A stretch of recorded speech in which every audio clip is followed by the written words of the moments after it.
This conference will now be recorded. In yesterday's session, we were discussing about what is config map, what is secret, right? Config map. Using config map, we can maintain key value pairs of data and also multi-line string file content. Also, we can maintain using config maps or secrets. These config maps and secrets can be used in your pods. The key value pairs of data you can use in the your container environment variables or command line arguments. If it is a file content, can I use these config maps or secrets as a values to mount those files to my containers in the pods?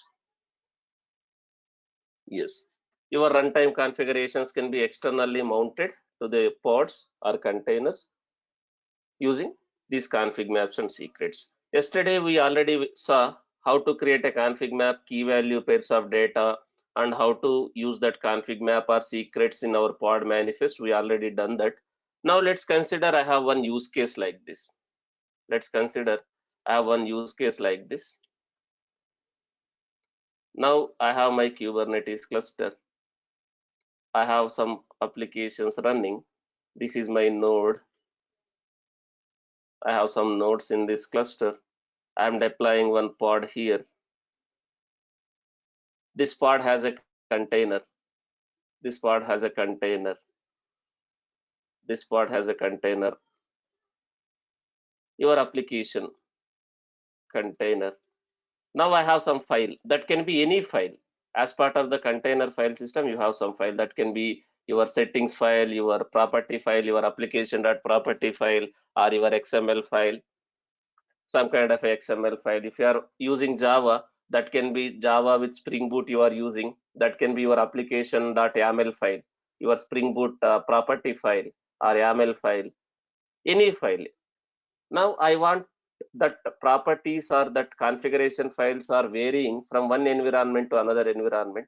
Can I externally pass those configurations to my prod container as a value? In the Docker, we use that bind mount concept. Here, we can use that concept same here. Now, let's say I'm taking this as an example. Let's say this is my Tomcat. I have some file like this Tomcat users.xml. Now, this XML file needs to be varied. This XML file should be varied for environment to environment. Now dev environment, I need to have a different configurations that in that file. In another environment like prod environment, I need to have a different configurations. Now how to do that? I want to pass different configurations in another cluster, let's say. In another cluster, this is my prod cluster, production Kubernetes cluster. Now same application, but the configuration should be changed. Now while creating a image in the Docker image, let's say while creating a image, I have something like this, the Tomcat users file, something like this. Just to give an example, I'm taking this as an example. I have a username like this. This can be applicable for any file, any configuration file, any property file, any file. Now I have password like this. While creating an image itself, if I do like this, is it going to be same file? Whatever file is your part of your image, will it be same here also, or anywhere? Yes. Now I want this to be different. I want this to be different here, this to be different here, but I don't want to create a different images. I don't want Docker two different images to be created. Now here, can I use the concept of that kind of a file mount? Can I mount file also to my container? The way we are mounting the folders, can I mount files also to my container? Yes. If you are using Docker, you can use that bind mount concept. But here in Kubernetes, what I can do, I will create a config map. I'll create a config map in this cluster. I'll create a config map in this cluster with this content. Let's say this content here. this content here. Now, can I use this config map as a value? Can I use this config map as a value? Can I use this config map as a value here? Then can I mount that config map content, that file content to my container? I am attaching this config map as a value to my pod. Then this content of that config map, the file content of this config map, I am attaching to my pod, that location, wherever I have that file. Now, does this will be reflected here, that file here? Now let's say in production, I'll create a config map with a different content. I'll create a config map with a different file content, something like this. Now, if I apply this, if I mount this config map, if I attach this config map to my pod, then the content I will mount to that my file in that pod container. Then in my prod, do I have these things in this XML file?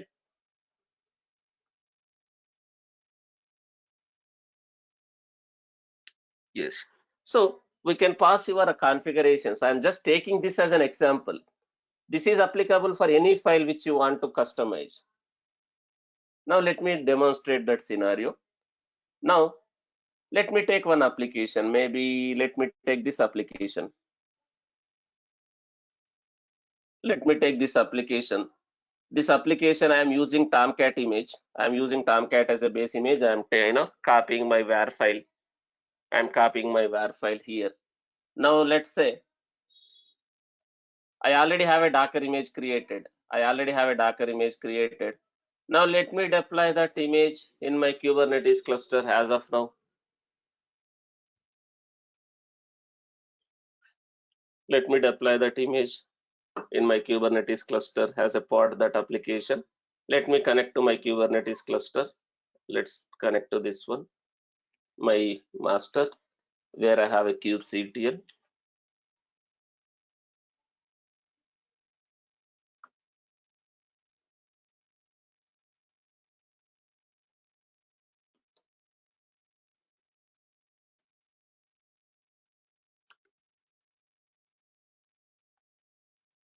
Here I have a kubectl. Now let me see if too many applications are running. I'll delete and I'll demonstrate. Okay, that is fine, only 3 applications. Now let's say I'm trying to deploy this application.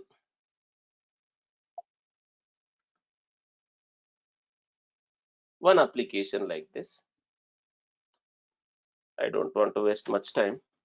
I'll just use that plugin to generate that manifest. Guys, when you guys are practicing, start typing from line by line so that it will be easy for you to understand and learn.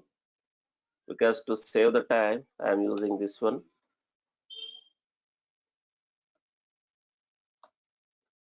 Sorry, that plugin is not there.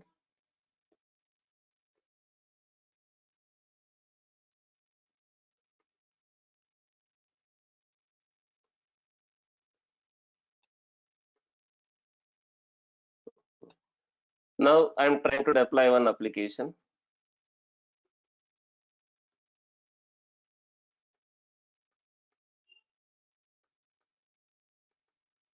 Now let's say this is my image. I already have that image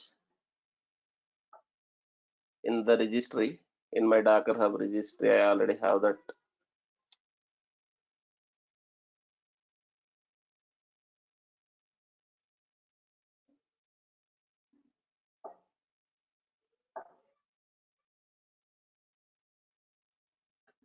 Now this is my registry. I'm taking this as an example. Abhishek is asking, sir, in Tomcat users vary from environment to environment in all the projects. I'm taking this as a use case.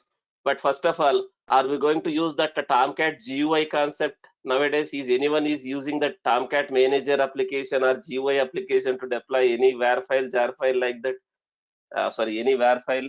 No. I'm just taking that as a use case.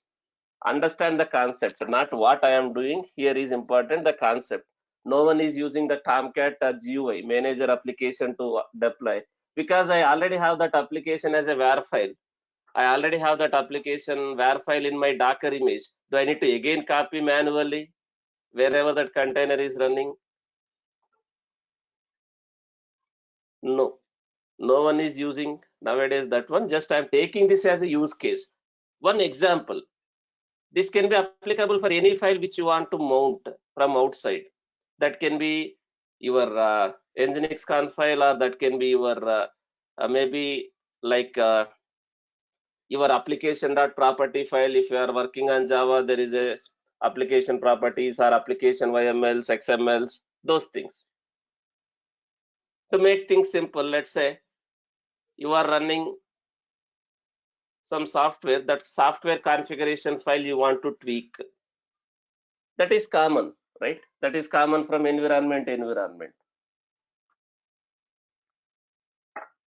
So I'm taking this as a use case.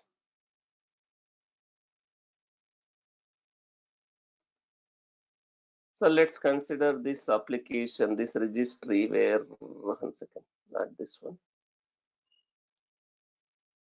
Let's say what image I have. Okay, I have an image with the tag 1.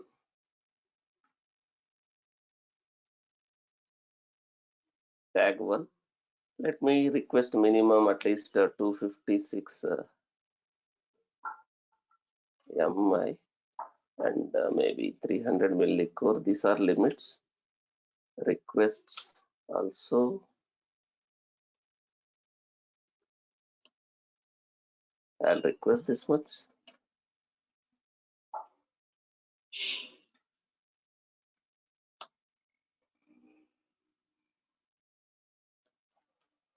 My container port 8080. Now to access this one, you already know, I no need to explain that service is required. If you want to access that application inside or outside, you need a service. Service use selectors.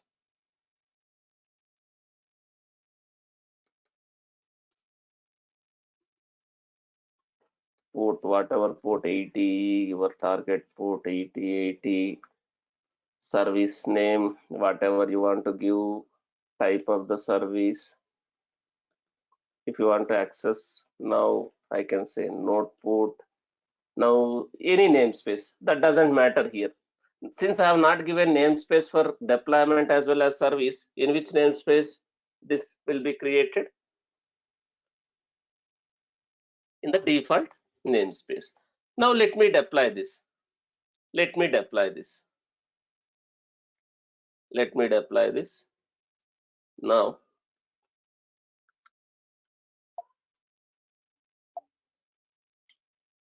there is a deployment. There is a deployment. The pod is getting created. The pod is getting created.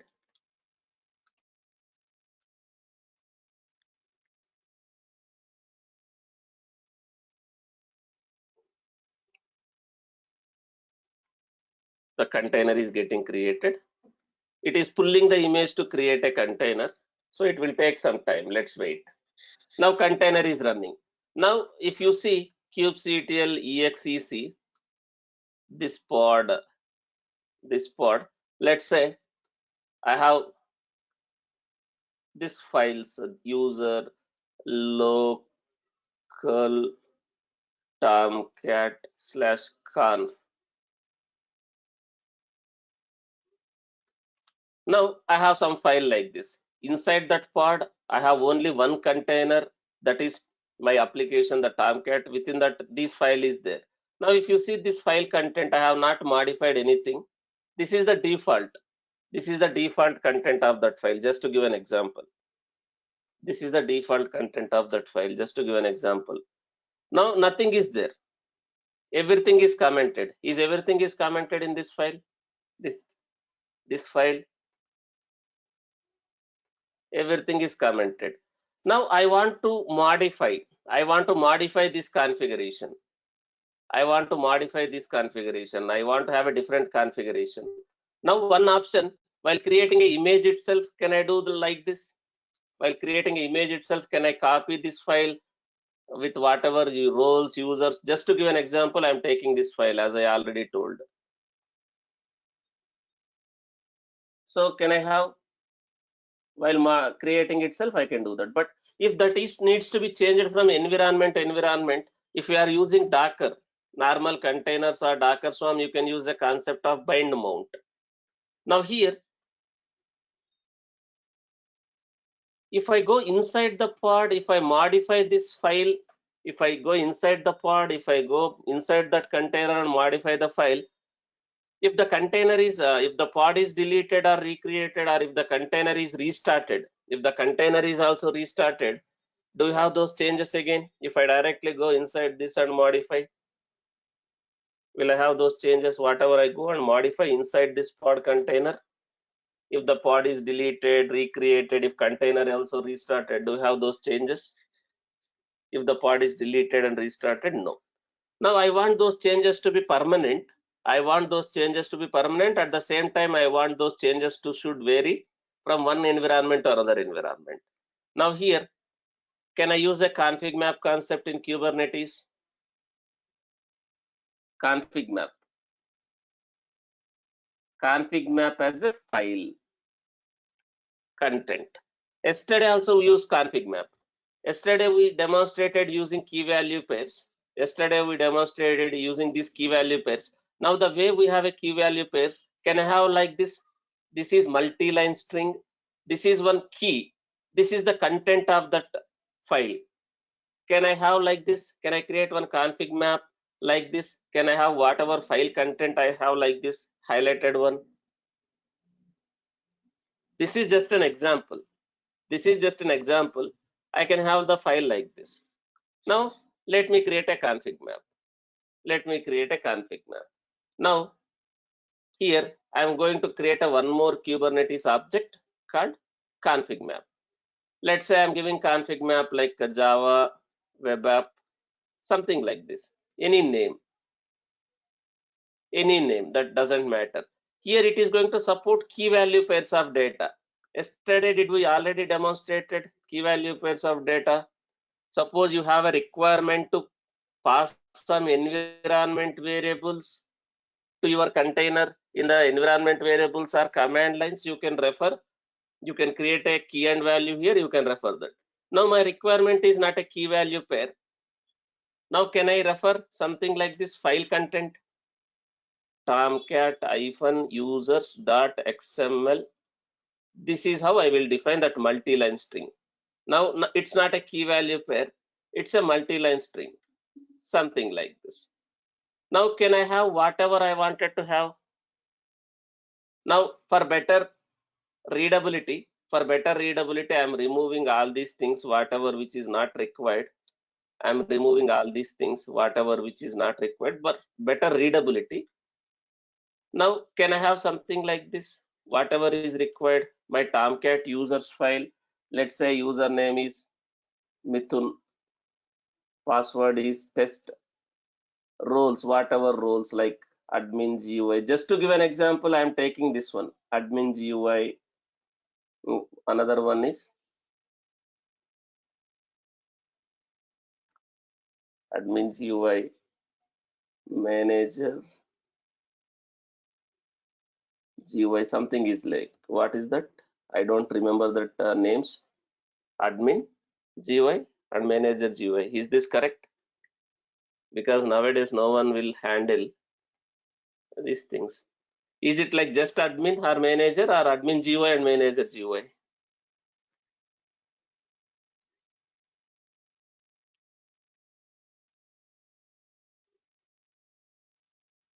I think it is admin GUI and manager GUI only. Let's say this is my Tomcat users file. Let's consider this is Tomcat users file. Just to make things simple, I got that from that one only. I got that one from there only. Or if you don't have Tomcat users XML, you can go to official website also. That Apache official website. You have that content also, like how it looks like the sample file. The sample file you can take the Tomcat users file.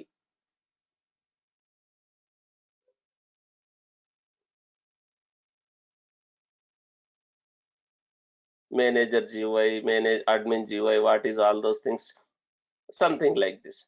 That sample content also you can take that. If you don't have the Tomcat users XML file, you can download from official website also, or any other website, something like this. This one, to just minimize my content, I am just taking like this. Okay, now this is my content. Now this one, can I create as a config map that file content here? This is the key multi-line string, but here you need to have an indentation, guys. You need to have an indentation. So something like this. Minimum 2 lines should be there, that indentation. But in this file, you no need to have an indentation. In this file, you no need to have an indentation. Something is wrong here. Some additional dot is there. That's why is it throwing error here. So now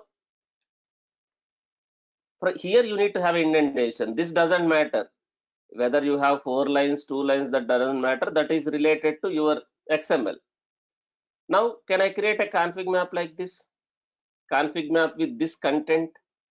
That can be any XML file, YML file, property file also. That can be your application property files. If you are using Java, you are reading some data configurations from properties, or YML files, your Spring Boot YML files, like that. Can I create a config map like this? Now, this config map, can I use as a value to this container?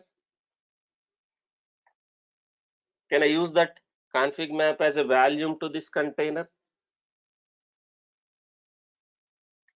Yes. So here, values, but not at a container level. It is at a container, sorry, it is at a container level, values. Now values, name of the value, anything, name of the value, something like this. Here, can I use config map, the value as a config map like this? The type of the value is config map, the way they have given example here. They have created a key value pairs and also file content like this.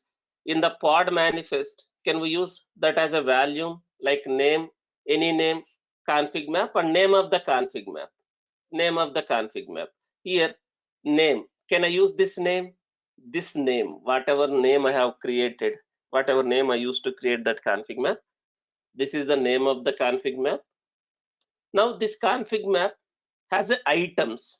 Items are basically your files, whatever you have created like this, whatever you have created like this. These are the items of files. So I'm using that something like this, items, name and key. So something like this, whatever I have given here, this is the name and key. I am using like this, name also this, key also same, something like this, key also something like this, name as well as key.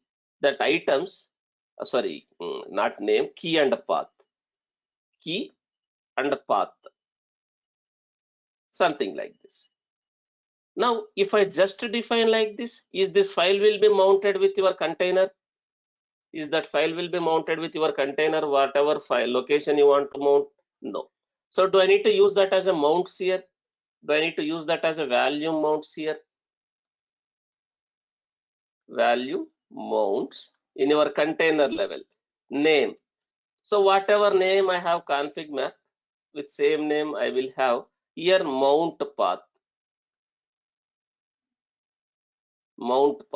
So to which path I need to mount? So in my container, where exactly I want to mount, to which directory I want to mount in container, where that location I have that file, can I mount to this location? That file also completely. inside your container to which directory you want to mount. That is your mount path. Can I give mount path like this? But here, since you are mounting the file, you are giving the path of the file also. But here you need to give one more option called subpath. If you are mounting a single file, you need to use one more option called subpath. That subpath is basically your file name. That subpath is basically your file name. You need to give this one also, mount path as well as subpath. Without giving this mount subpath, if I give like this, because this folder has lot of other files also. This folder has lot of other files also. Not only Tomcat users do have other files also, like server.xml and other files, lot of other files also. Yes. So if I don't give this subpath, what will happen? This config map will be mounted with this folder, but only Tomcat users will be there. What about server.xml? Because I don't have any server.xml created as a file content in the config map, so it will be not available. So that's why I'm using this subpath along with mount path subpath. Now if I do like this, now let me create a deployment. Since it's a deployment, if I modify my deployment now, is parts is going to be recreated because I modified the deployment. My pod manifest is modified. Now is your pods are going to be recreated with these values now? I'm updating this and deploying, yes. Now let me do this.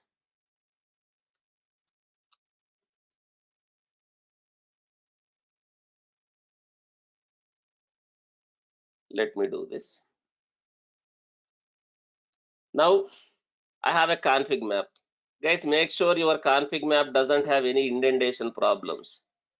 It doesn't have any indentation problems. So I have a config map. This is a file content. Now I'm using that config map as a value here that I have mounted to this container, that location. Now let me apply this. Let me apply this.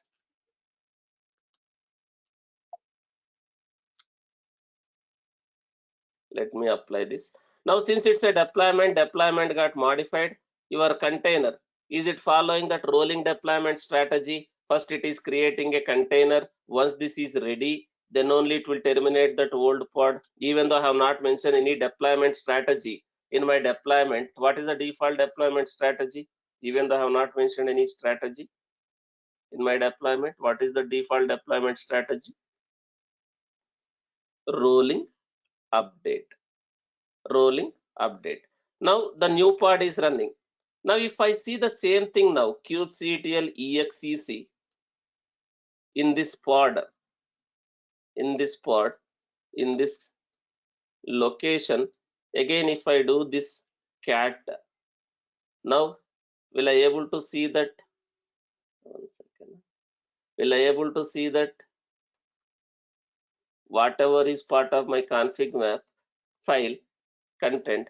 Now can I see that now in my pod?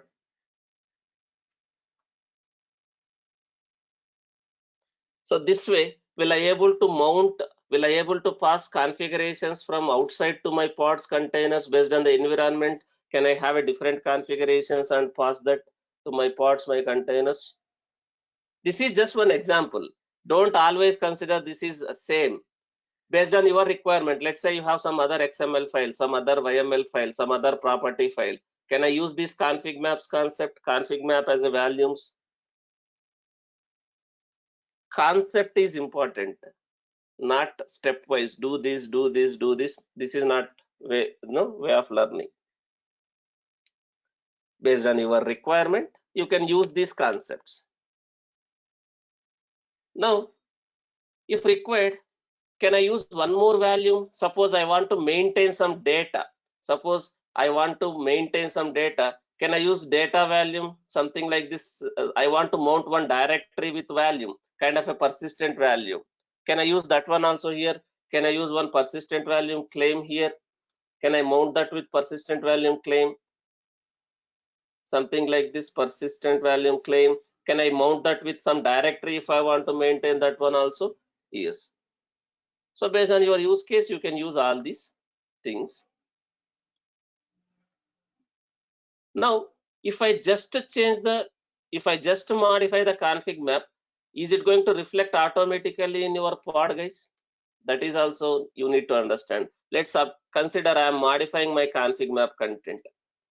I am modifying my config map content. Do you think that will be automatically reflected in your pods containers? No.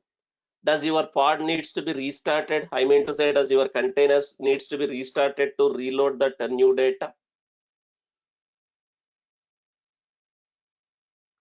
Yes. So if you just modify the config map, now I'm just modifying the config map. Let's say I am modifying the config map like this password. I'm modifying the config map like this password.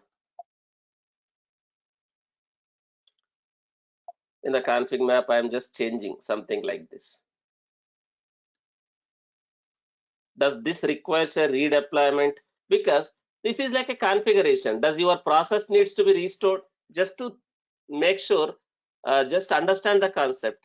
Whether it's a container, whether it's a server, that doesn't matter. Anytime your conf file is modified, like are you restarting Tomcat like that to reflect that? Similarly, I am modifying the config map. So if this config map has to be reflected in your pods, does your pod needs to be recreated again? Does your pod needs to be recreated again? Yes. Similar concept here. Now I am modifying this config map. Let me apply this config map again. Let me apply this change kubectl apply. Now config map is changed. Now kubectl get conf cm in the short form cm config map. Now if you see, you can describe config map. You can get in a YML format also. Get config map in a YML format. Get config map, that config map name -o YML format. Now config map is updated. Config map is updated. This is the config map content. But if I see my pod, is it reflected in my pod?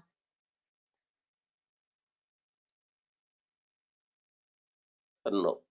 Now, if I delete and redeploy, will it reflect? Does that needs to be deleted and redeployed? Yes.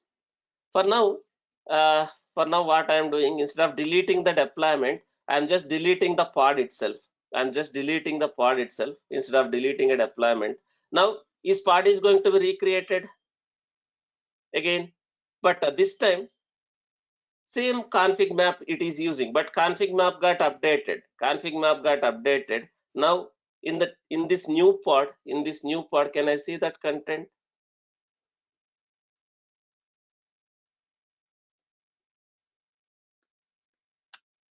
Now can I see that updated one now? Is everyone clear what is config map, how to use config map or secret? Config maps and key secrets can be used to maintain some configurations as a key value pairs. Those key value pairs, can I use in my container, my pod environment variables or command line arguments? Yes. And at the same time, if I'm creating a config map as a file content, can I use those config maps or secrets also as a values? Can I mount those config map content as a values like this, the way I have done? Yes. Is everyone clear? This config map and secret very important. We are going to use all these concepts in our applications.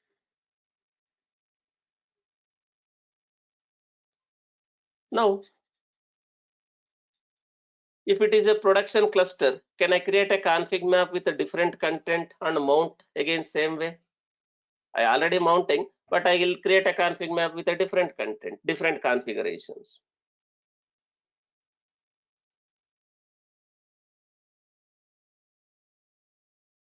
Now, before I go for a liveness probe and readiness probe, let's discuss about this concept also. Liveness probe and readiness probe. Before I go for this, let's discuss about one more concept here: private registries. Are we going to host, are we going to maintain our application images, whatever we are creating for our actual applications, are we going to maintain in the public repositories? No. Are you going to maintain in a private repositories like Nexus or JFrog, ECR, like this, or GCR, Google Container Registry, Azure Container Registry, like this? Now, if it is a private registry, does your Kubernetes needs to be authenticated with those registries to pull the images?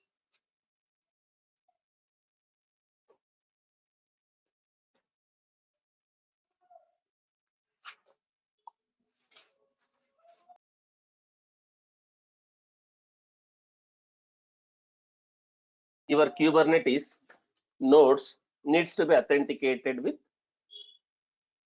private registries. Now let's say I don't have any Nexus or JFrog. Guys, even though you use Nexus and JFrog, by default, is it a secure registry? No, because as of now, you guys have not configured any certificates. So Nexus or JFrog, if you use to host the Docker images, on which protocol the Nexus is running? As of now, if you create a Docker hosted repositories, HTTP. If it is HTTP, insecure registry, does that Docker or Kubernetes will support authenticating with insecure registries by default? Even though you use a username and password on that URL, it is not going to support that insecure repositories. In that case, if you are using insecure repositories, do you need to tweak some configurations in the respective runtime? If you are using Docker, in the Docker configurations, you need to tweak, you need to allow Docker to work with insecure repositories. You need to modify that. If I am using Kubernetes containerd, in the containerd also, do I need to modify some configurations if I want to use insecure repositories?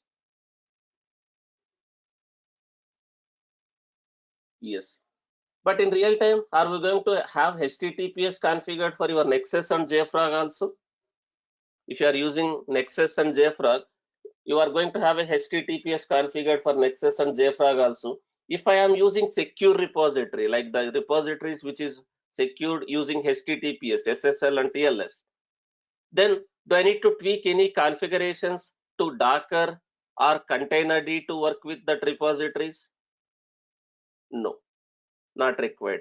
If you are running on HTTPS, not required. You don't need to tweak any configurations in the Docker or containerd software to work with the Nexus and JFrog if it is running on HTTPS.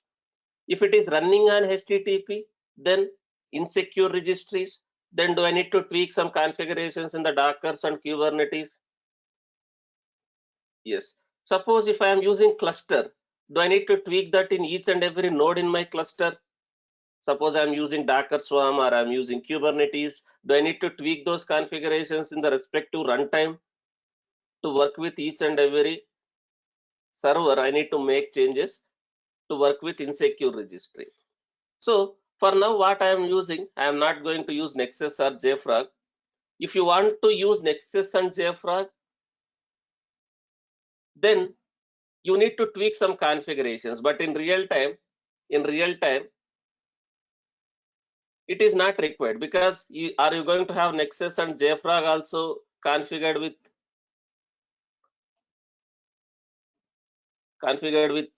HTTPS? Yes. So I don't want to waste much time over there. So that's why I'm not using HTTP or HTTPS. Sorry, I'm not using Nexus and JFrog for now. Even though I'm using Docker Hub, can I create one private repository?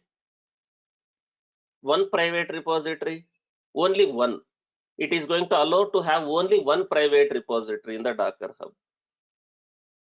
Only one private repository in the Docker Hub.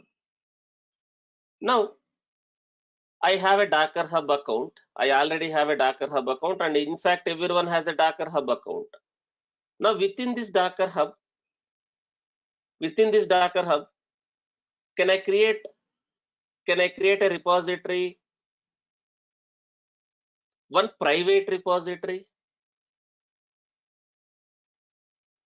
Now I already created. Now let me show that. I logged into my Docker Hub. This is my repositories in the Docker Hub. When I click on private repository, it is going to show. Suppose you want to create one repository like this. It is going to show whether it is public or private. So there is a public and private. Why this private I am not able to select? This radio button is not enabled because you are using Docker Hub for free. With free tier, I mean to say like free service. How many private repositories you can have? Only one. So do I already have one repository? Do I already have one private repository created in this? Yes. Now if you see, most of the things are public. This is public, this is public, this is public. Now here, do I have one private? Do I have one private repository? This one. Do I have one private repository? This one. Can I see that as a private?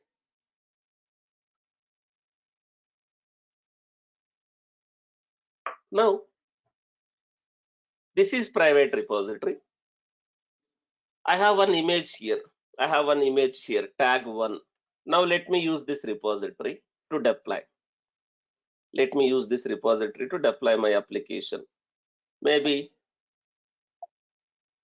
let me use this. Now I am using that repository. That is not a public repository. Now that is a private repository. Okay. Multiple lines it is copied. Let me fix this. Now it's a private repository.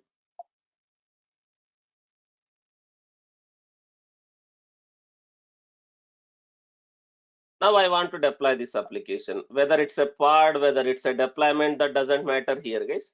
Whether it's you are directly creating a pod, whether you are creating this one using deployment, that doesn't matter. I'm using private repository. To avoid the confusion, maybe let's use a deployment only. Because this won't change whether you are creating a pod or deployment or replica set, these concepts will not change. Labels I don't want for this deployment. If you add also, that's fine. Now here, this is my deployment manifest, right? So I'll say replicas. Otherwise, let's see if I have some file. Let's see if I already have some file. Why to waste? VI maven web app deployment YML is there. Now let's say here I am using that image. Here I am using that private repository. The repository name is this. The registry name is Docker hands-on.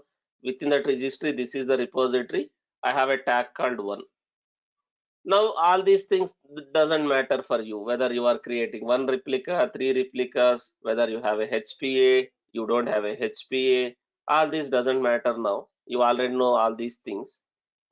Now let me apply this one. kubectl apply -f maven web app deployment in test namespace, because that is deployed in test namespace. Now you see the errors. Now what error I have, guys?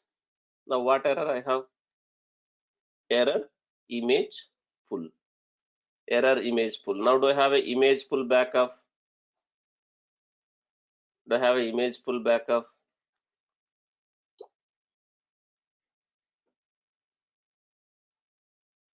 Now since I have a HPA, also, I created a HPA also. How many replicas I expected? Minimum 2 replicas. One is showing in image full backup. Another one is showing in pending state. Why? Because while requesting, am I using that resources concept here? Am I using that resources concept, resource request and limits? It is able to assign, node to only one pod, and again that pod has a problem. Image pull backup. Why this is in pending state? This pod is not able to, Kubernetes is not able to assign any node to this pod because you don't have enough CPU memory. Because of that, it is still in a pending state. Even though you have a resources, again will it end up in image pull backup? Once it is scheduled also, when it is assigned that node also, will it end up in image pull backup again? Because I am not using the correct tags. Sorry, I'm using the private registry. Now I am using correct tags only. I'm using correct tags, correct attributes. I mean to say registry, repository, everything is perfect. Now why I have image pull backup? Let's see.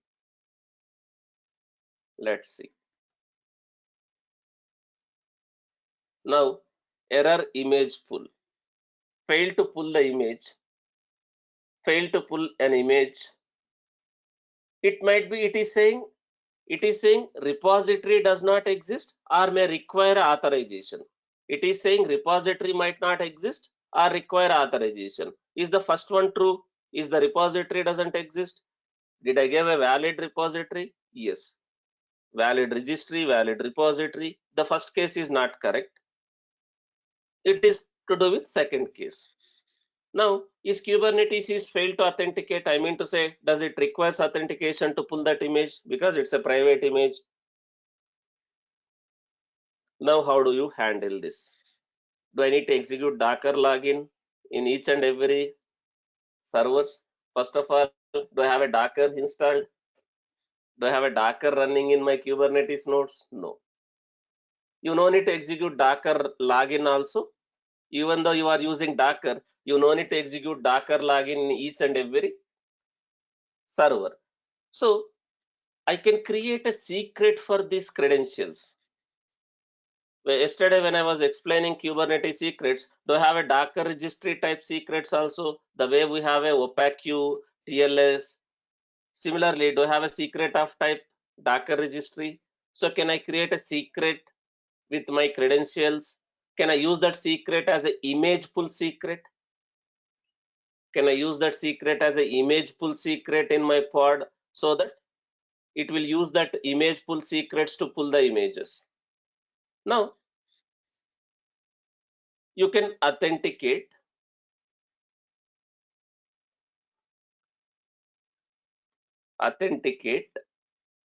private registry in Kubernetes. Right? So there is a concept here. You need to create a secrets.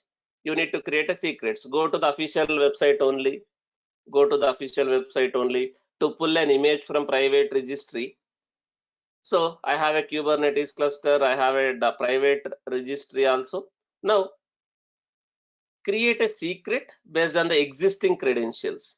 Can I create a secret like this? kubectl create secret, but not this one. I'm not going to use this type. I'm going to use Docker registry type.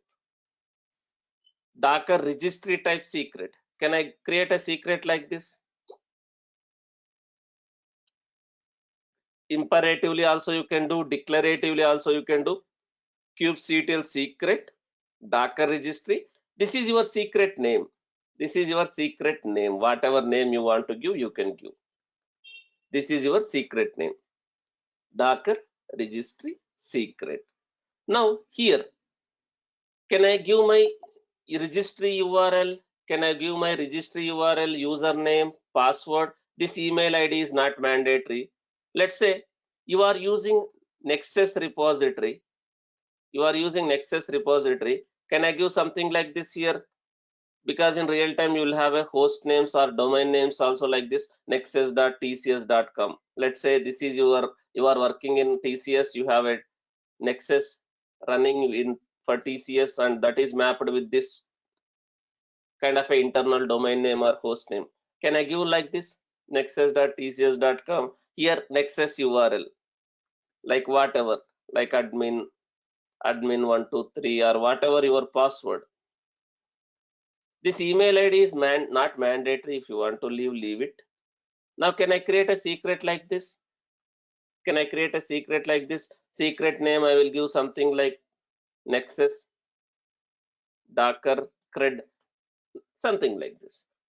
I'll create a secret of type Docker registry. Then once I have this secret in my pods, in my pod manifest, where I want to deploy, you can, that is in a pod spec, guys. Whether you are directly creating a pod, whether you are creating a replication controller, replica set, daemon set, can I use these options? Whatever comes under pod spec here. So something like this I will use. Under container section, I mean to say under this pod spec, sibling to your containers and volumes, can I have something like this? Image pull secret. Can I give this secret name, whatever I have given, whatever I have created in my Kubernetes? Now, does this image pull secret information will be sent to the node, because your scheduler is assigning a node to the pod. Is this information will be sent to that kubelet which is running in that node, to whatever node that pod is scheduled? Is your Kubernetes will send this secret information to that kubelet? Is that kubelet is going to use these secrets to authenticate with that respective registry? Is that kubelet is going to use, is kubelet is going to use these credentials to authenticate with that registry? Yes. So this way we can do. Now I don't have any Nexus JFrog like that. I will use Docker Hub only. For Docker Hub, is this mandatory again? If you don't pass any server details, what is the registry it will authenticate while creating a secret? This is optional. Guys. That is not the URL. hub.docker.com is not registry URL. Don't think this is the URL to pull the image from the Docker Hub. Don't think this is the URL. So there is a different URL called something like, let me show, docker.io something is there. Docker.io something is there. Let me see if I can show this one, guys. Index.docker.io. But again, this is not mandatory.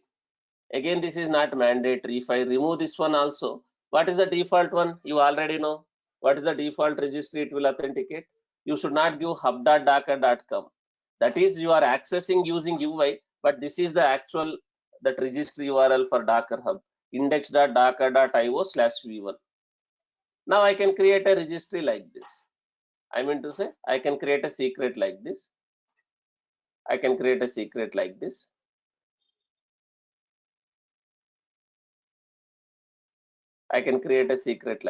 If it is a Docker Hub, I can create a secret like this. So this is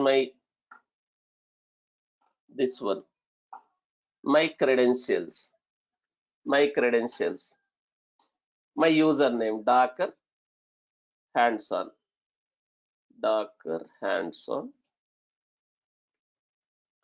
my password, whatever password, something like this. This is optional. I'll say Docker Hub, something like this, Docker Hub cred. Now, can I use this credential in my pod manifest as an image pull secret? This one, if that is from this, I will do something like this. Now, let me create a secret. This registry secret, I need to see whether it will work in a namespace level or whether it will work in a cluster level. Let me do that. Now, let me create the secret as is. If I create a secret as is, in which namespace the secret will be created? Without mentioning the namespace, in which namespace this will be created? Default. Let's do that. For now, I'm stopping the screen share for some time because I don't want to reveal my Docker Hub password. I'm stopping the screen share for a minute.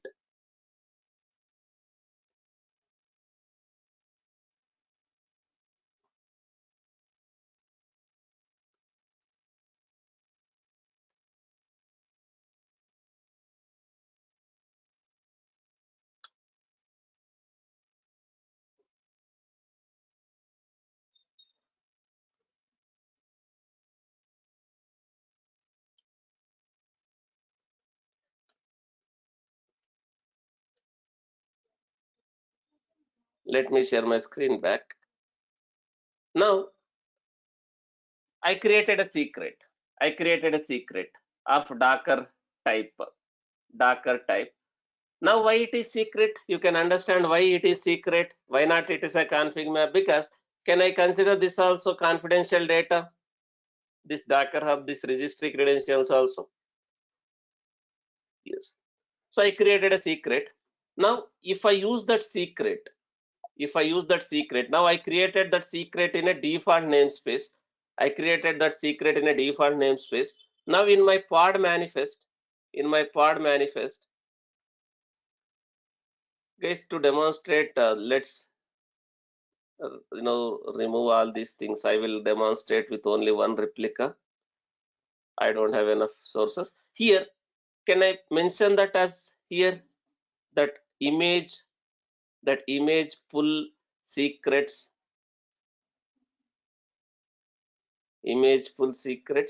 that instruction whatever they have given, like this image pull secrets. Now I am mentioning in my pod manifest that image pull secrets, name of the secret, whatever name you have created. What is the name of the secret? This is the secret name. I am using that. Now let me deploy. But before deploying, let me delete all these applications because I don't have enough space, enough memory in the cluster, so it is not working. Let me delete everything in that namespace. Now let me apply. Now I am using a secret.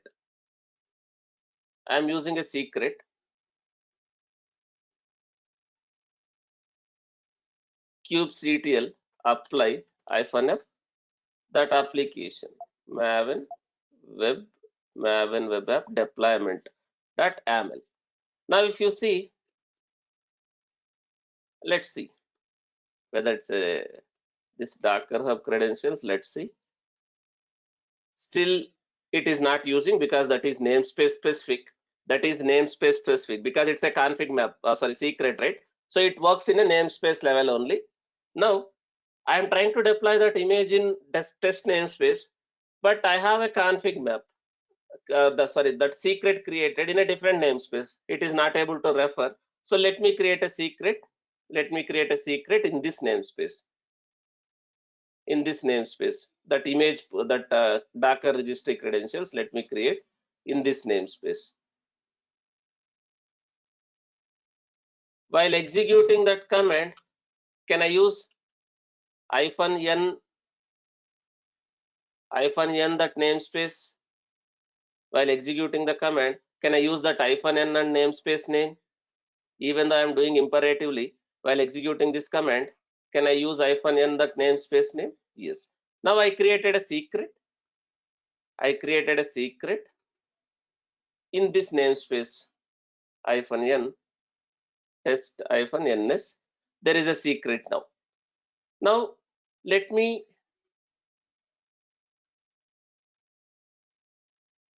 see now that image pull backup is there. Now let me delete and redeploy. Let me delete that deployment. Now let me apply kubectl apply -f that maven web app deployment .aml. I have deleted. I am redeploying again. Now this time I have a secret, image pull secret created. Now is it using those secret? Now Kubernetes is assigned one scheduler, is assigned one node to that pod.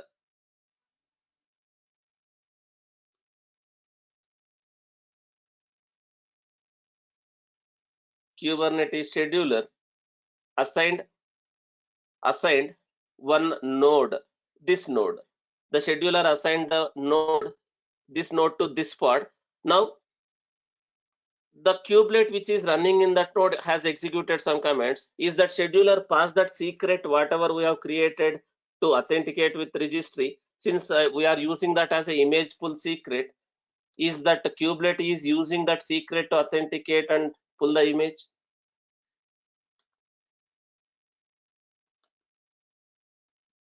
Now if you see, It is successfully pull that image, because why in pod manifest did I pass that image pull secret also?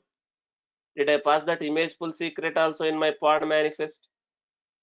Yes. So this way, will I able to use private images also to be deployed in Kubernetes? Yes.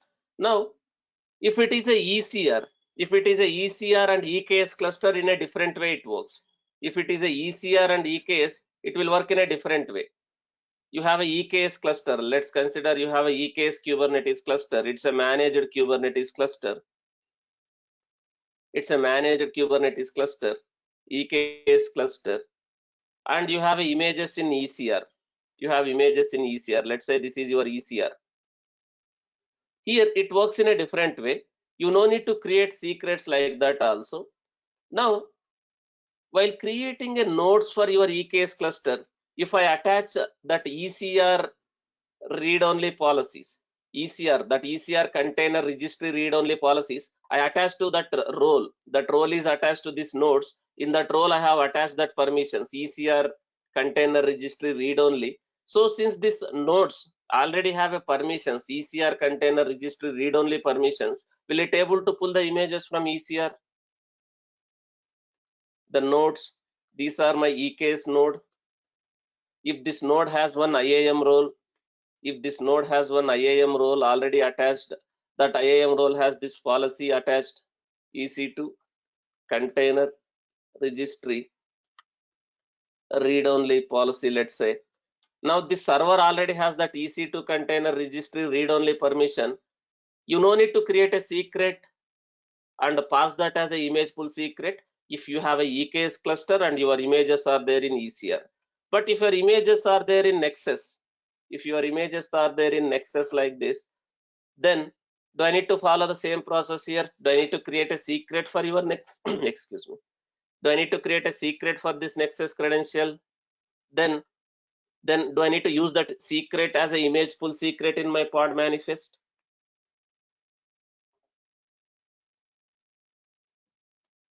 Okay, is everyone clear how to use private registries or private images? Whether it's a ECR, whether it's a GCR, Nexus, does these concepts will change your Kubernetes concepts like secrets, image pull secrets, deployment, replica sets, daemon sets, liveness probes, readiness probes, volumes, config maps, secrets, it is remains same. Now is everyone clear, guys? We came a long distance in Kubernetes. We started with Kubernetes architecture. What is Kubernetes? Why we need Kubernetes? Advantages of Kubernetes. Now it's kind of a middle, like mid-year review. In offices, your manager will review your performance like quarterly, mid-year. Now, like I am middle of Kubernetes, now I want to review. Is everyone clear? Whatever we discussed so far, is everyone clear? We started with Kubernetes architecture, advantages of Kubernetes architecture, components. Components, or we call it as an objects, or we call it as a resources, or we call it as a workloads, all are same. Like pod. Before we start this, we discussed about namespace. Namespace. What is namespace? Why do we need namespace? All these things. Pod. Within this, we have a single container pod. What do you mean by single container pod? What do you mean by multi-container pod? And also we discussed about static pod. What do you mean by static pod? Now, the most important thing here is one more concept we discussed about is service. Service. Within this service, so far we discussed about cluster IP, we discussed about node port. Now, there is another type of service called headless service is there, load balancer service is there. This we will discuss later. What is this? These two we will discuss later. Now, after this, we started understanding how within pod how containers can communicate, how one pod can communicate with other pod within the cluster same namespace, how one pod can communicate with other pod within a cluster in two different namespaces. All these things we discussed, like FQDN, what is FQDN and all those things. Later we started understanding RC, RS, DS, deployment. In deployment we discussed a lot of stuff. Later we discussed about volumes like persistent volume claims. Then we started understanding config maps and secrets like this. So it is like a middle of Kubernetes. We have a lot of concepts to be discussed. Is everyone clear whatever we discussed so far, all these things? What do you mean by PV, PVC, config map, secrets, deployments, replica sets, all these things? Now, we have still lot of concepts like this. Liveness probe, and readiness probe, liveness probe, and readiness probe.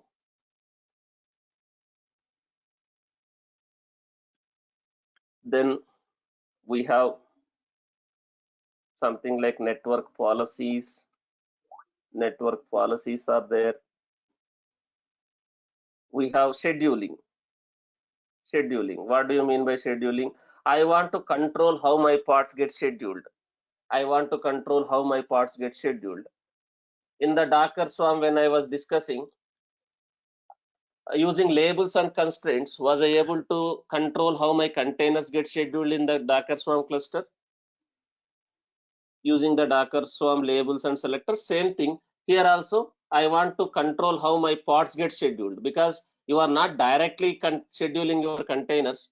Containers are getting scheduled with the help of pods. So how my pods get scheduled, I want to control that. Here we have a lot of options like node selector, node affinity, pod affinity, pod anti-affinity,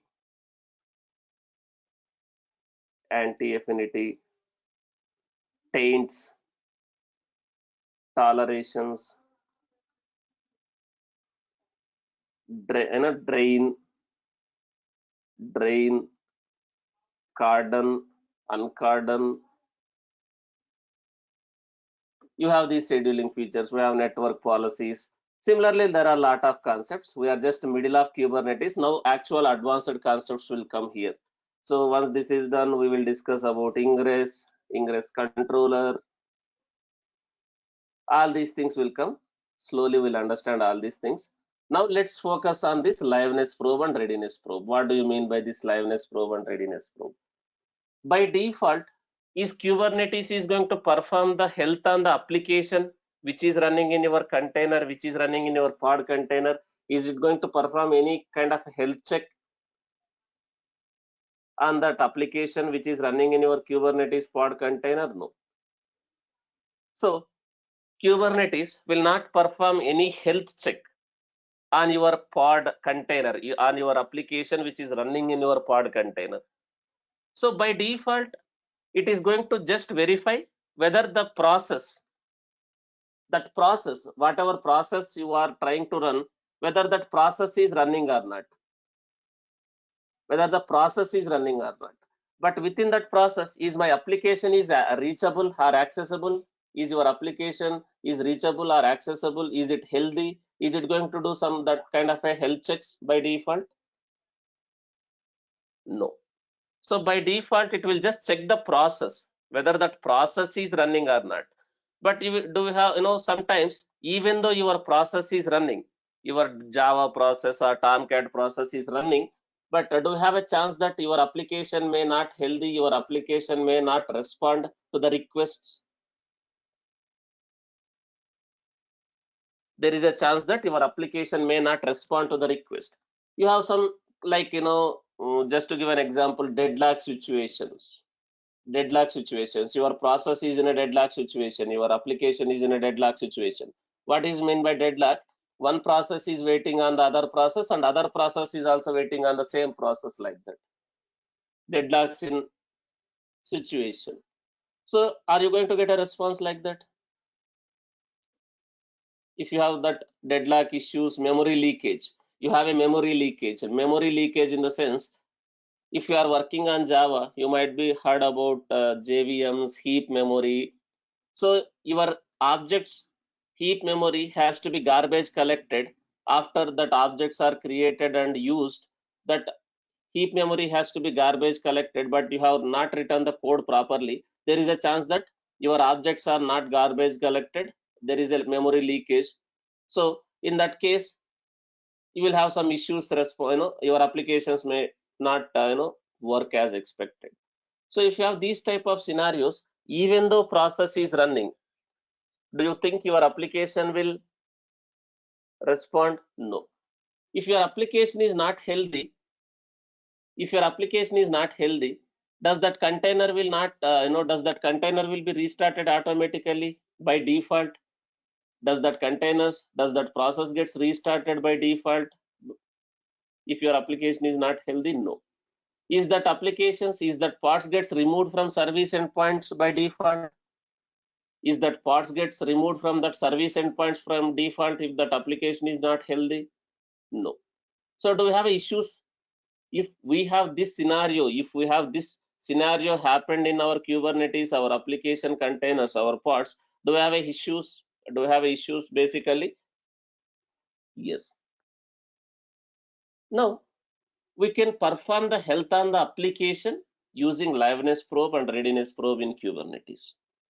We can perform the health on the application using liveness probe and readiness probe in Kubernetes. Just to make things simple, when we are discussing in AWS ELB concept, we deployed our applications as a servers. We deployed our applications in the VMs directly, in the VMs. Now, is ELB has a capability of performing the health checks? Just to make things simple, don't compare these two together. Don't compare these two, ELB with liveness probe and readiness probe. Just I'm trying to explain one concept here. Is ELB has a capabilities of performing the health checks on the application? Some people are saying no. Guys, remember, we have NLB, network load balancer, we have ALB, application load balancer. NLB doesn't support application health checks, but does ALB support application health checks, checking the health on the application itself? Now, why it is performing health checks? If health check is failed, what ELB is trying to do basically is that server will be removed from this ELB targets. I mean to say, is it going to start sending the traffic to that server where your application is not healthy? Does ELB will start sending the traffic where your application is not healthy? Does ELB will start sending the traffic if where your application is not healthy? No. So is it using some kind of health checks to determine whether that application is healthy or not? This one, yes. Now similarly, I have a Kubernetes.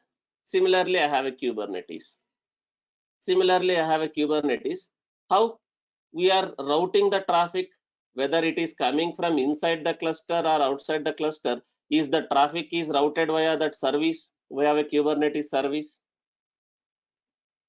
Now, service is routing the traffic to the pod. Now let's consider your pod is running. Your container is also running within the pod, but that application is not healthy. It is not responding to the request. By default, is that pod will be removed from the service endpoints? Service has endpoints. By default, will it be removed? No. If it is not removed, if that application is not responding, let's say request is coming from outside the cluster or request is coming from inside the cluster, that doesn't matter. Other application is trying to reach. inside the cluster other application or outside the cluster request is coming, if the request goes to that pod where my application is not healthy, if the request goes to that pod where my application is not healthy, do we have a problem? Is my application is down? Is my application is accessible? If the request goes to the pod where my application is not healthy, do we have a problem here? Whether it's an internal call or external call, if the request is going to this pod and my application is not healthy in this pod, do we get a response back from that application, that container? No. So do we have a problem here? Do we have a problem here if this case happened? Yes. Now, if that application is not accessible because some kind of issues like a deadlock situation or memory leakage, most of the cases, if that process gets restarted, if that application gets restarted or if that process gets restarted, do we have those issues resolved? Most of the case, 99%, if that process gets restarted, if that container gets restarted, do we have those issues resolved automatically, the deadlock or memory leakage? Yes. So is it going to restart automatically now by default the way we have done so far? No. Now, how to handle these scenarios in Kubernetes? That is where these two comes into picture. That is where these two comes into picture. That is liveness probe and readiness probe. Liveness probe and readiness probe. So before I go for this liveness probe and readiness probe, I may not simulate that deadlock scenario. I may not simulate that deadlock scenario, or I may not simulate that memory leakage scenario. Let me demonstrate by doing some approaches here. Now let's see what applications I have. Let's see what application I have. This Maven web application. Maybe let's deploy with two replicas. I'll deploy this one with two replicas now. I'll deploy this one with two replicas. Two replicas I am deploying just to demonstrate that one.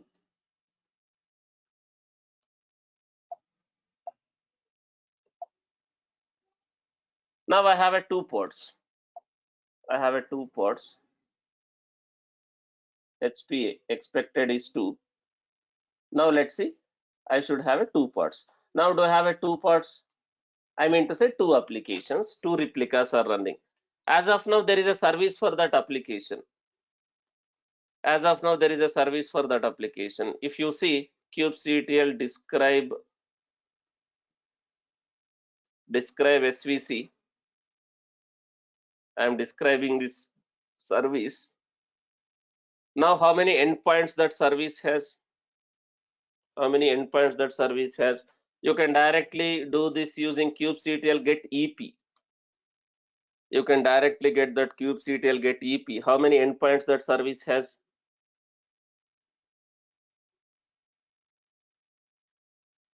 Two endpoints. Now, whether we are accessing internally or externally via this service, does request goes to these two parts like that? Does that service does the load balancing between these two parts? Now both applications are healthy. Let's say I am using curl only. Since I am already inside my Kubernetes nodes, I am using this service IP. I am not creating any temporary pod. Now let's see what is my application context. It's redirecting. Let me use slash. Now I am getting a response from this one 10.40.02. That is one of the pod. That is one of the pod. That is one of the pod. So I have customized that code.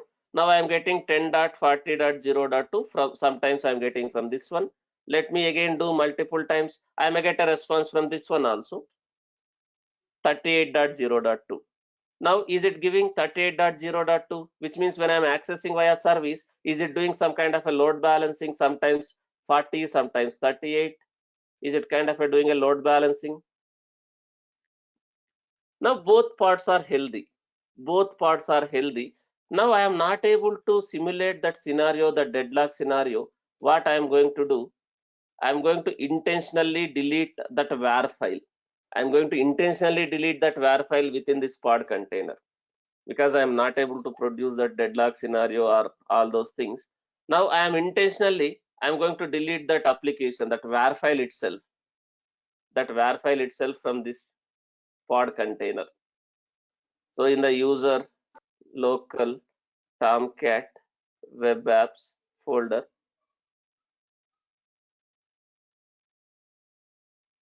the namespace also. Intentionally, I am deleting that var file from one of the pod, this pod. Intentionally, I am deleting because I am not able to reproduce that. I am not able to produce that deadlock or that memory leakage scenario. I am removing that var file intentionally.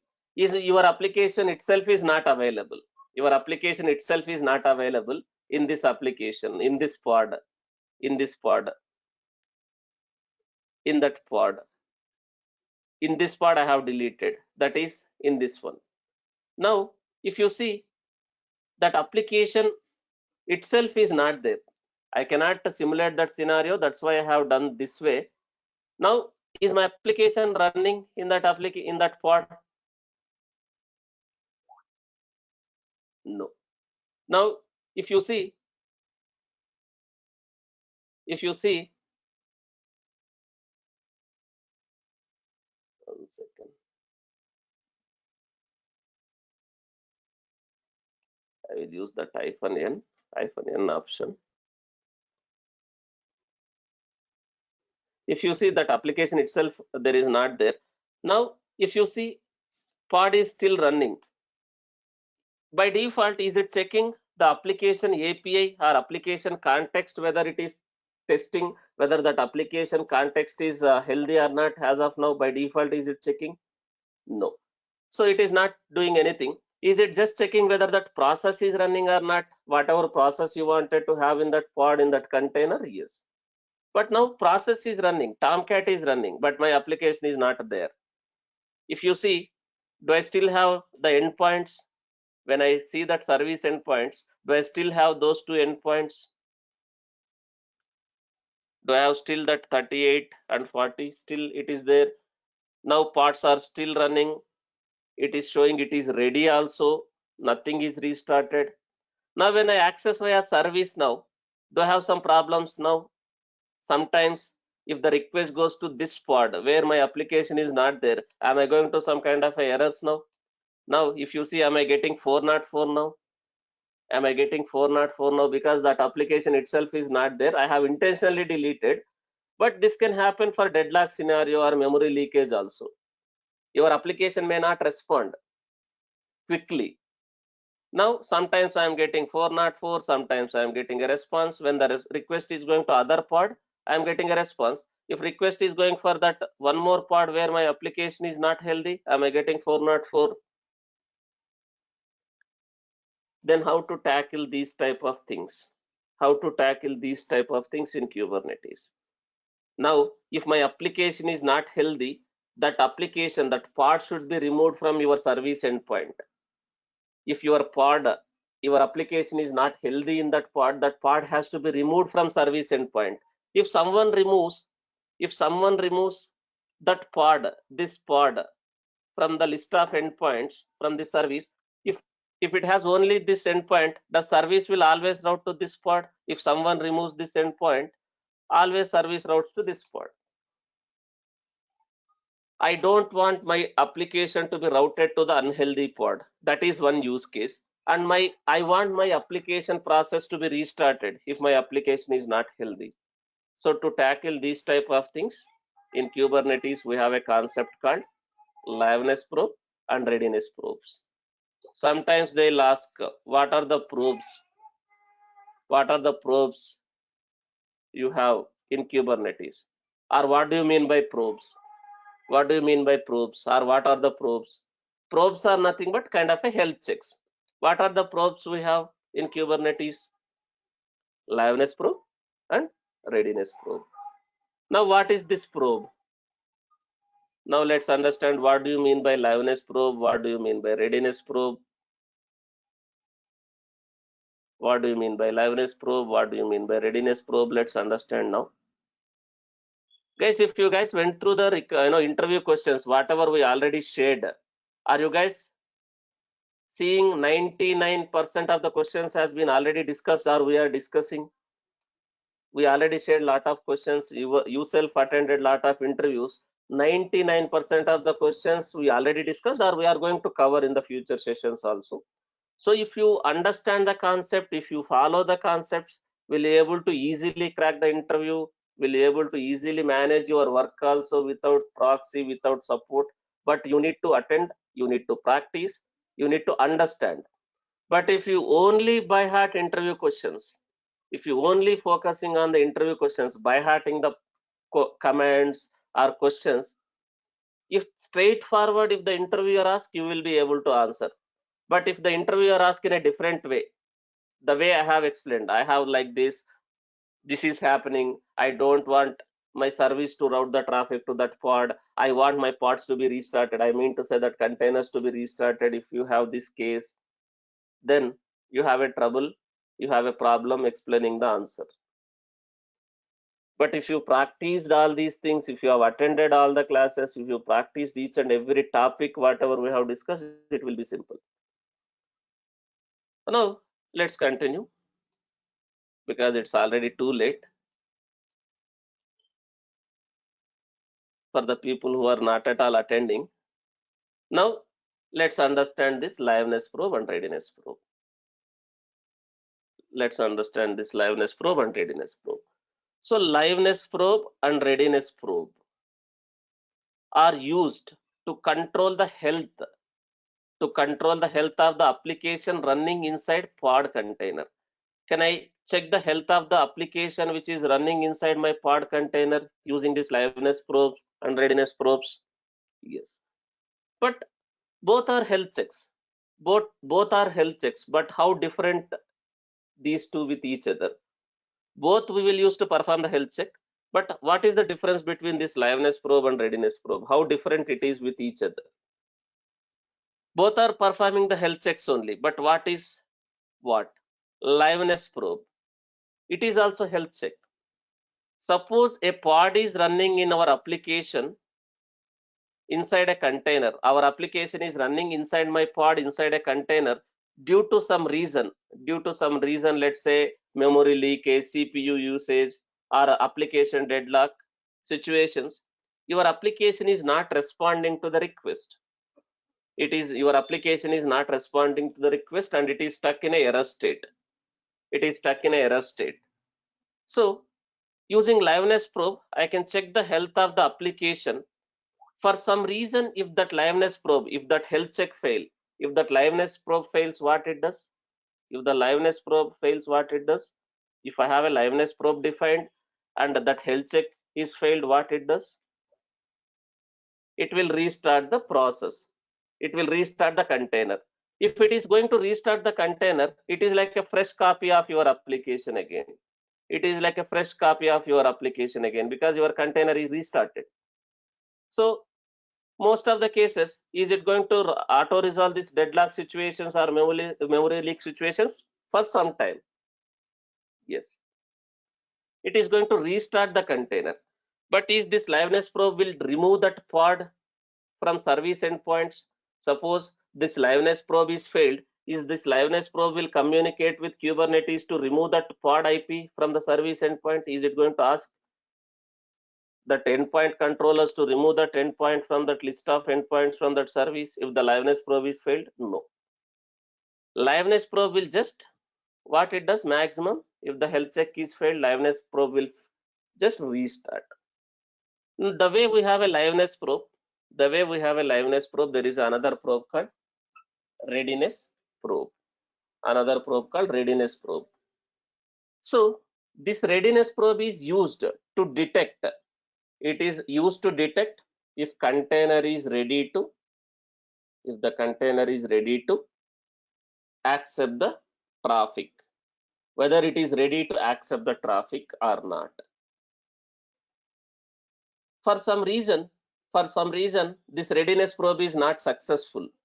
If this readiness probe is not successful, Is it going to show, even though it is showing running state, is it going to show like one by one? If that readiness probe is failed, if that readiness probe is failed, is it going to show something like, one by one? Even though pod is showing in running state, will it show one by one if the readiness probe is failed? No, it is not going to show ready. It is not going to show as ready.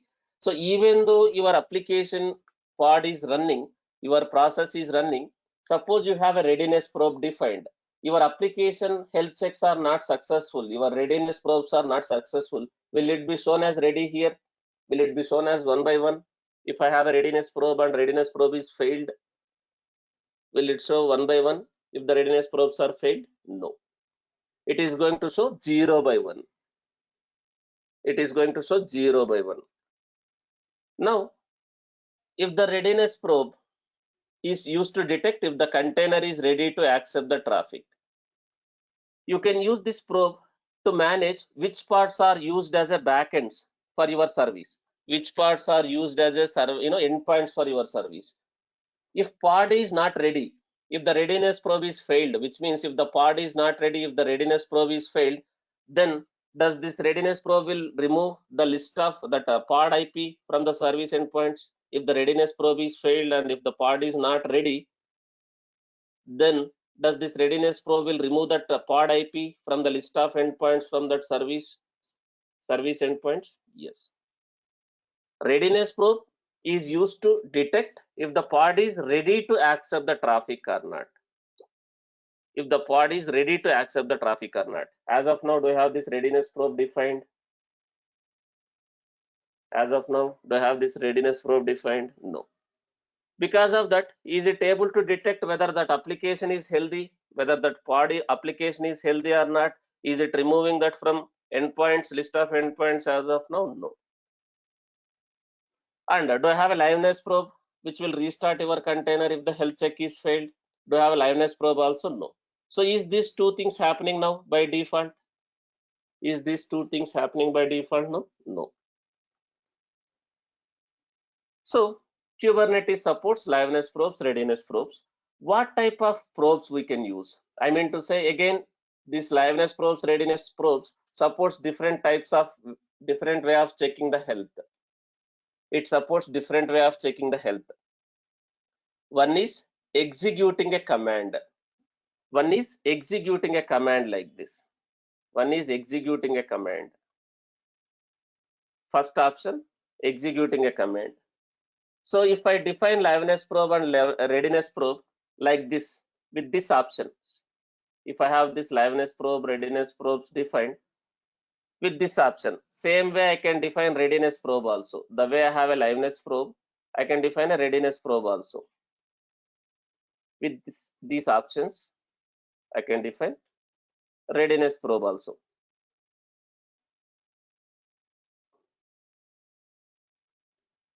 One option is executing a command. One option is executing a command.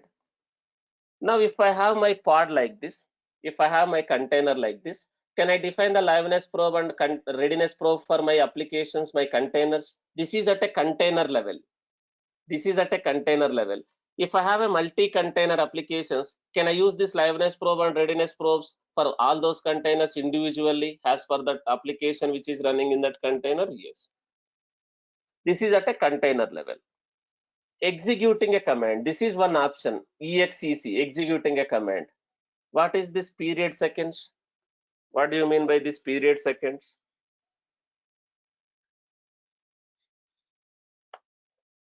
How frequently? How frequently it has to perform that health check? So now here value is given as 5. How frequently this health check will be executed on that container? Every 5 seconds. Now we have an initial delay seconds. We have an initial delay seconds. What do you mean by initial delay seconds? When the pod is scheduled for the first time, when the pod is scheduled for the first time, when your pod is getting created, if it is going to start performing the health checks immediately, do you think your application will be fully ready? No. your application will not be fully ready. When you are creating your pod, does that pod will take some time to fully set up? Pod will be assigned to node. That node will pull the container. That node will pull the image to create a container.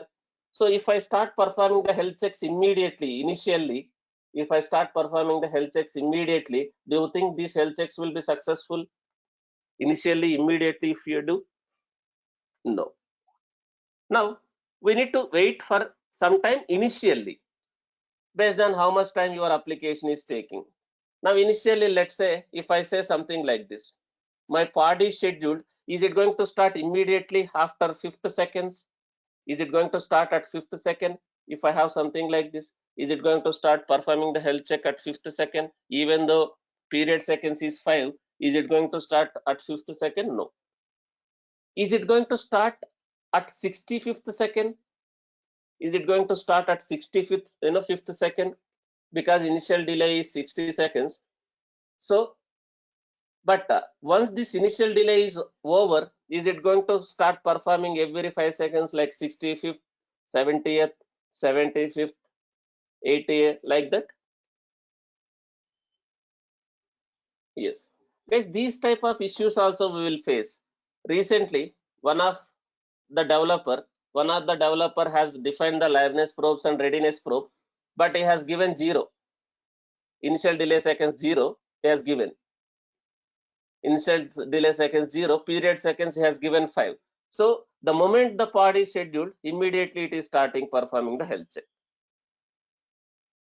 So pod is initial delay seconds he has given 0, and he has given like this, period seconds 5. So immediately it is started performing the health check. Do you think that health checks become successful anytime? It is like an infinite loop. It is like an infinite loop. What is happening? There is a liveness probe also. Liveness probe also getting performed every 5 seconds, starting with 0 second. Now this will fail. Does liveness probe will restart your container? Does liveness probe will restart your container because it is failed? And again, it is not waiting any time. It is not waiting any time. Again, it is performing at 5th seconds. Again, will it fail? Your pod is recreated, your pod is restarted, sorry, not pod, your container is restarted, and again within 5 seconds it is performing the health check. Again, will it become successful? The pod is restarted, but again at 5th seconds, again the health check. Do you think it will become successful anytime? It is keep restarting the containers. It is keep restarting the containers like an infinite loop. We are getting a crash loop backup. We are getting a crash loop backup. That consumer, that user, that guy is saying my application is keep getting restarted. When we troubleshoot, when we debug, we identify that he has given wrongly. So do I need to give some buffer time initially? Like, that depends on how much time your container is taking initially. That can be 30 seconds, that can be 60 seconds. Can I even give 120 seconds also initially? That depends on your application startup time. How much time your application is taking to start. That is depends on your application startup time. Now this is initial delay. What do you mean by this period seconds? Whether it is in a liveness probe or readiness probe, that doesn't matter. What do you mean by this period seconds? How frequently? How frequently? Now, what do you mean by this executing a command option? What do you mean by this executing a command option? So is this command gets executed on the container? Is it internally? Is kubernetes going to do something like this? Internally, is it going to execute something like this? This command on that pod, on that container, internally, is it going to do something like this internally? Is this command gets executed on that pod container internally? Who is going to perform these liveness probes and readiness probes? Who is going to execute this health checks? The kubelet. The kubelet. Now, if it is a command, how come whether it will determine whether this is successful or failure? If it is a command, Bhaskar sir might have already explained what is the code will be considered as successful when you are executing any command. This command will return. This is not a HTTP call. This is not a HTTP call. This is a command. Is it like a HTTP call? This is not a HTTP call. This is just one normal command.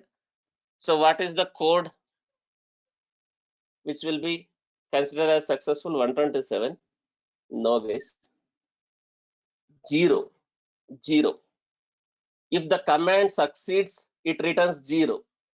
If the command succeeds, what is the status code that returns? I mean to say, what is the code it returns? That exit code? 0.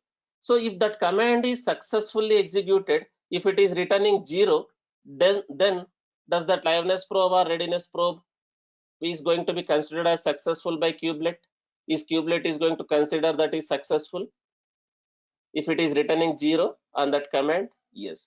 If it is not returning 0, if the command returns any value other than 0, if the command returns any value other than 0, then if it is a liveness probe, if it is using a command option, executing a command option, it is not returning 0, then the kubelet will kill the container and restart it, because it is going to consider that is failed.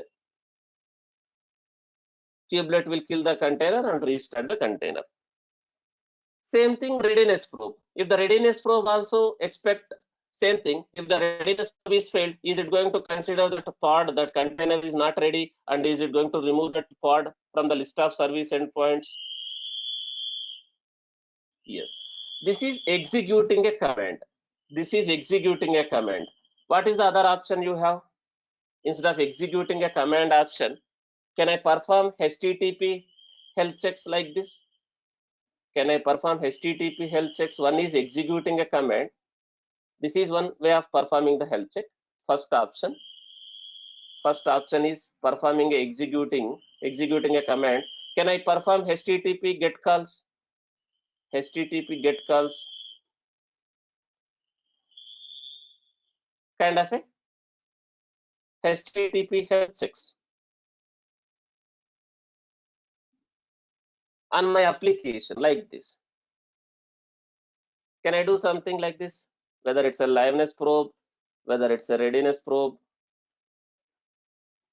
whether it's a liveness probe, whether it's a readiness probe, can I perform this HTTP health checks like this? Like period seconds, initial delay seconds. One more thing is there. One more is there. Timeout seconds. What do you mean by timeout seconds here? What do you mean by timeout seconds? You have a timeout seconds also. Here also you can use the timeout. The timeout seconds is there. What do you mean by timeout? If this is not responding, it is going to perform the health on this application context on this port. If it is not responding within this much time, within 5 seconds, it is not responding. It is responding at 6th, 6th second, 8th second, 10th second, like that also. Is it going to consider that as a healthy? If it is not responding within 5 seconds, is it going to consider as healthy? No. So this timeout seconds, kind of a SLA.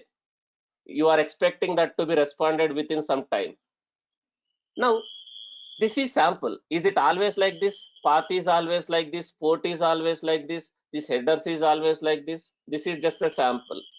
Now, as per your application context, as per the application context within that container, will I able to check the health on my application? This headers is not mandatory. This headers is not mandatory. If your application is expected to pass some headers, you can pass. Otherwise, you can remove that. Now, in my current case, can I take like this? My application context maven-web application, the port, on which port that process, that container is running. As of now, in which port that container is running, that port is running for my application 8080. Now here also, can I do something like this? Can I do something like this? Based on your requirement, you can define that initial delay seconds, period seconds, like that. Initial delay 30 or 60, based on your requirement. Period seconds also, if you want, liveness readiness probes to be performed by every 10 second, or this liveness probe has to be performed by every 30 seconds, like this. That is up to you. Now this is HTTP.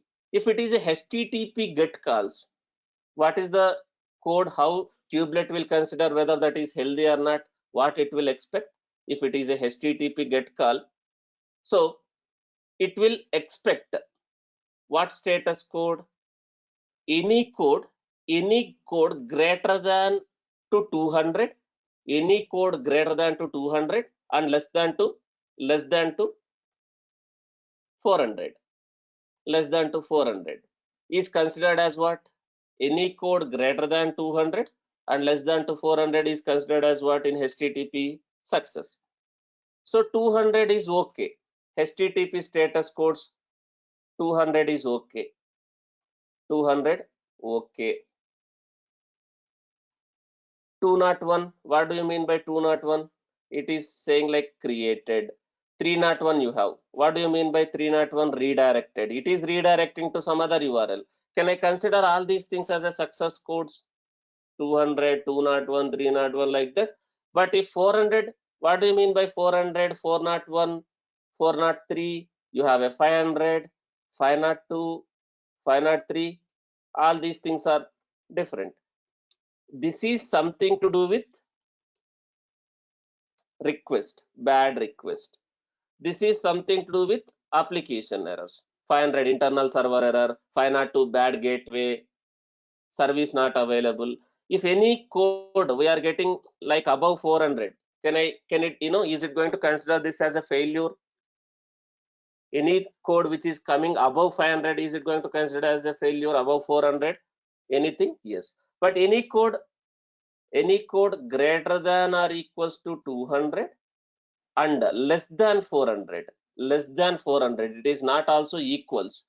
Any code comes within greater than or equals 200 and less than 400, is it going to consider as a successful? Yes. This is another way of performing the health checks. What is the other one? TCP checks, kind of a port checks, kind of a telnet on that respective container and respective port. This is another one. TCP socket, kind of a in the network load balancer, it is performing, right? In the AWS network load balancer, it is performing the port check whether that port is responding or not.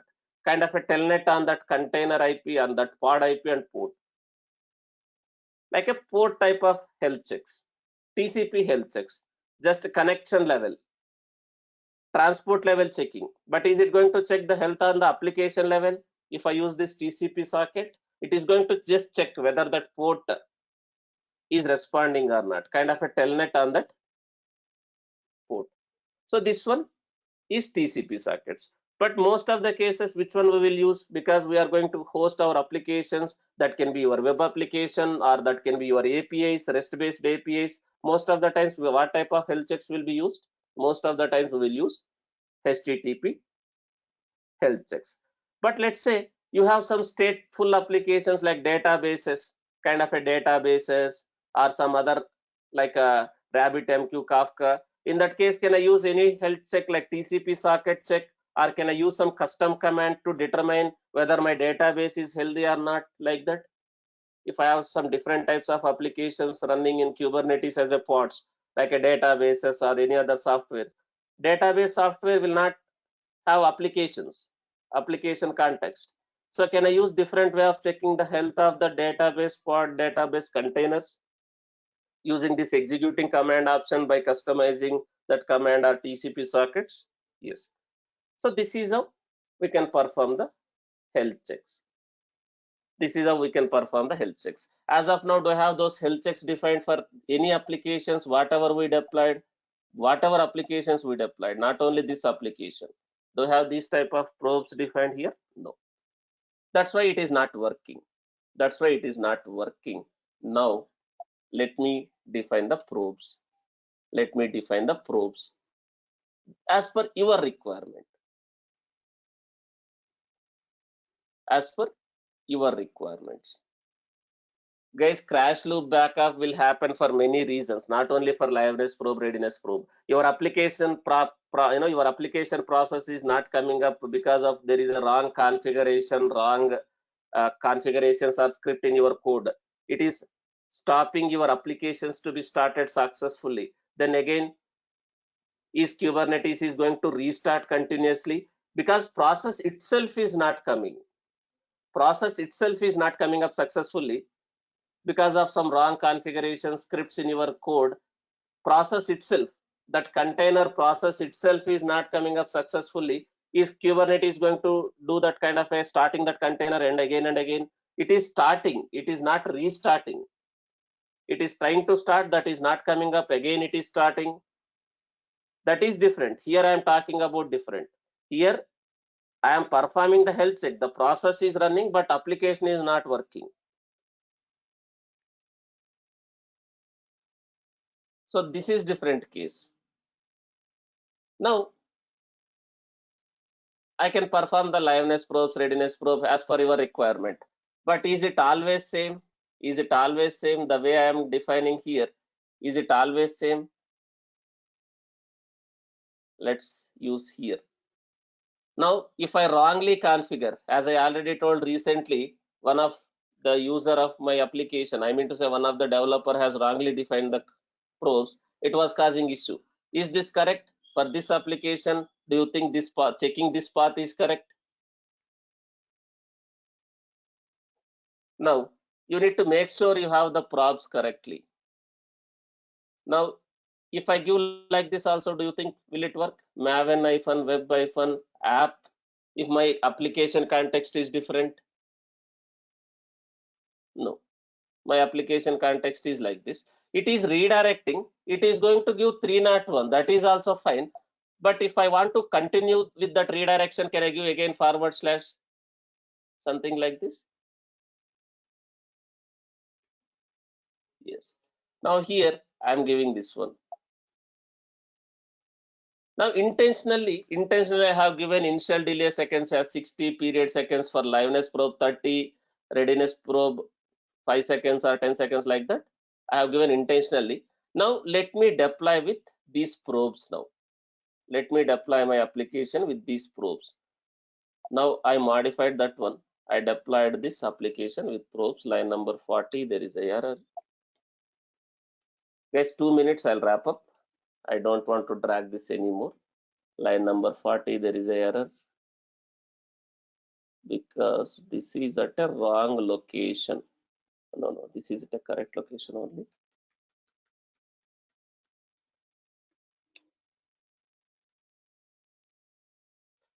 Here there is some hidden space.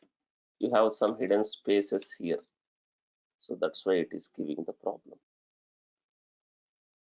Now this is fine. Now this is fine. Now let me apply that. Now this time I have a probes defined, kubectl get all -n test -ns. Now even though parts are showing in running state, why it is not showing one by one? Why it is still not reflecting in the 10 points? There is a service. Why the parts are not showing in that, even though parts are running? Why it is showing that 0 by 1, even though it is running? Why still the parts are not showing in that services endpoints? Now it is performing the health checks. Now when it will be shown as ready? When it will be shown as ready? Once the readiness probe is successful, then only it will be shown as ready. Why it is not performing the health checks so far? Still it is not performing because of the initial delay second. Now initial delay second I have given 60. Now after 60 seconds, is it going to start performing the health check after every 5 seconds? No, I think I have given 10 seconds. Is it going to perform for every 10 seconds after some time? Now it is perform that health check. That health check is successful. Is it showing now one by one? Now can I see that in the list of endpoints? Can I see that in the list of endpoints pods? Both are healthy, both are fine. Now if there is any failure, if I describe my pod, will I able to see whether that any failure in the probes? If I describe my pod, I can see that issues. I can see that issues when I describe the pod. Or there is another thing called events. Events. kubectl get events. Events are nothing but what is happening in the background in your control plane. What is happening in the background in your control plane. So what your control plane is doing. In the background, it is showing something like this. What is happening in the control plane? This is getting scheduled. This pod is assigned to this node. Events. What events has happened in this namespace in the background by that control plane. You can see that failures here also. If you see the events, if there is any failure. Now my parts are fine. My parts are fine. There are endpoints also fine. I don't have any issues with my parts are running. Now I am able to access via that service. Via that service, I am able to access via that service. I am intentionally doing. I'm just accessing like this via service. Now both are healthy, both are ready. There are no issues. Now request is coming from this pod. Another time requesting is going to come from another pod also. Sometimes 38, sometimes 40. Now let me simulate the same scenario. Let me simulate the same scenario. Now intentionally I am deleting that application because I am not able to produce the deadlock situation. I am intentionally deleting that var file from one of the pod. From one of the pod, I'm intentionally deleting the var file. But this time, since I have a probes, is it going to do some kind of a checks and restart that container because liveness probe will fail? And readiness probe, is it going to remove that pod IP from that endpoint now? If I do this now,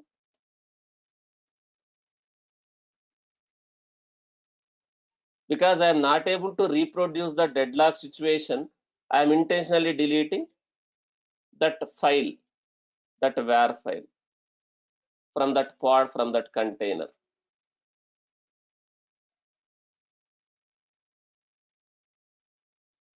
I am intentionally removing.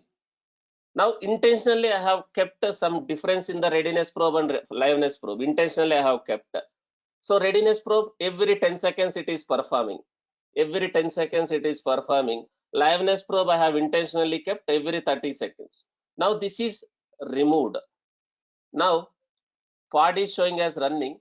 Service still have endpoints. Service still have endpoints, but this time I'm getting 404. But will it be automatically resolved once the readiness probe is successful? Once the readiness probe is failed, if that now is it going to remove that from list of endpoints? Now there are two. Now every 10 seconds it is going to perform. After it is identified that it is not healthy. Now do you see? Is it removed that pod from the list of endpoints now? Is that remove that pod from the list of endpoints? Now always I'll get that response from only that pod. This time do I have that 404 issue? Do I have 404 issue now? No. Now when I see my pods, it is showing like this 0 by 1 because readiness probe is failed. Readiness probe is failed. Then liveness probe comes into picture. Liveness probe comes into picture. I have a liveness probe. It is performing every 30 seconds. Every 30 seconds. After some time, if liveness probe identified that that is not healthy, is it going to restart? Can I see restart count will be 1 after some time? Now if you see, I still have only one pod in the list of endpoints. I have still only one pod in the list of endpoints. Now it is going to restart after that readiness liveness probe seconds. It is going to restart as per that liveness. Now can I see, is it restarted now? It's restarted completely, which means your container is completely recreated. Again, will I have that var file because container is recreated from your image? Will I have again that var file? I mean to say that application in that new container, which is container is completely recreated. Yes. Now, after some time, initial delay seconds comes here. Initial delay seconds comes here. It is restarted 29 seconds ago. As per the initial delay seconds, when is the next readiness probe? When is the next readiness probe health check? After 60 seconds period seconds is 10. So is it going to perform at 70th second, that readiness probe? So still it is showing 0 by 1. Still I have only one pod. Now any request is coming, is it always going to that pod where my application is healthy? I'm not experiencing any 404s or any errors, because it is request is going to that pod. But now this is ready. This is ready. Now initial period is over. The readiness probe is successful. Now can I see both endpoints again like this? Now is service is going to route the traffic to any of these pod now? One time one pod, another time another pod. So do you see the advantage of this liveness probe and readiness probes? It is like a mandatory to use. It is not like a optional. It is like a mandatory to use. Is everyone clear what is this liveness probe and readiness probe? How it works in Kubernetes? We are going to use these things also in the actual pods containers. Thank you guys. That's it for today. Tomorrow I'm not taking class for you because I want you to practice all these Kubernetes concepts, whatever has been discussed. So tomorrow no class for you. Next class is on Monday, but make sure you utilize these two sessions, these 2 days, and practice whatever has been discussed. Now at the same time, I want to define a liveness probe, readiness probe for different application, like your Node.js application or Python application or Spring Boot application. I want you to define the liveness probe, readiness probe for Node.js application or Python application or any other application also, so that you can understand. So practice, do the CI/CD also, using Kubernetes also, try to deploy all these things. Practice HPA, practice this liveness probes, readiness probes, all these things. I'll continue on Monday. Have a great weekend. Try to utilize this weekend for practicing. Next week onwards, no holidays till the course is completed. Only this Saturday is holiday. Next week onwards, no holidays. I need another 10 classes, another 10 to 12 classes maximum. Another 10 to 12 classes maximum I need. That's it. Thank you guys. We'll see you on Monday.